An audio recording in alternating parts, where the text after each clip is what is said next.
Baik, di sini saya akan menjelaskan simulasi rangkaian power supply yang kami buat dengan penambahan filter aktif dan pasif. Yang dimulai dari proses konversi dari ketegangan AC hingga menjadi tegangan DC yang stabil, dimulai dari sumber listrik AC yang kemudian diturunkan oleh trafo step down. Trafo ini berfungsi mengubah tegangan AC dari jaringan listrik yang misalnya 220 volt menjadi tegangan AC yang lebih rendah sesuai kebutuhan rangkaian. Ya, di sini kemudian setelah itu sinyal AC rendah ini masuk ke rangkaian penyearah yang terdiri dari 4 dioda dalam konfigurasi bridge rectifier.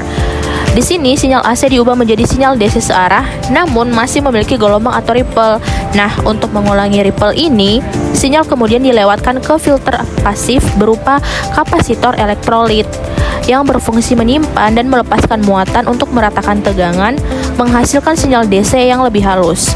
Namun, untuk mendapatkan tegangan DC yang benar-benar stabil dan bebas noise, tegangan ini dilewatkan lagi ke IC regulator.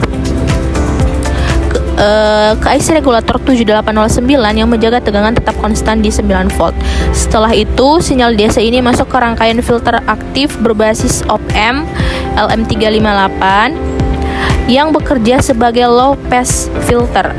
Filter aktif ini menyaring sisa ripple dan noise berfrekuensi tinggi yang masih mungkin lolos dari filter pasif sebelumnya. Hasil akhirnya adalah sinyal DC yang bersih, stabil, dan ideal seperti yang terlihat pada layar osiloskop. Di sini saya akan memperlihatkannya hasil dari gelombang osiloskop. Hasil akhirnya itu di mana gelombangnya lurus tanpa fluktuasi, menandakan sinyal DC yang murni. Di sini saya akan menunjukkannya. Nah, pada tampilan osiloskop, kita dapat melihat bagaimana bentuk gelombang berubah sepanjang proses konversi. Awalnya, sinyal dari transformator masih berbentuk gelombang sinus AC, naik turun secara teratur seperti yang terlihat di channel A pada layar osiloskop. Setelah melewati penyearah, bentuk gelombang berubah menjadi sinyal DC yang masih mengandung ripple. Terlihat seperti gelombang yang tidak sempurna atau DC yang berdenyut. Setelah itu, ketika sinyal melewati filter pasif dan masuk ke regulator, gelombang mulai menjadi lebih rata. Namun, sedikit noise atau fluktuasi kecil masih bisa terlihat. Terakhir, setelah melewati filter aktif dan berbasis op-amp, bentuk gelombang di layar osiloskop berubah menjadi garis lurus yang stabil.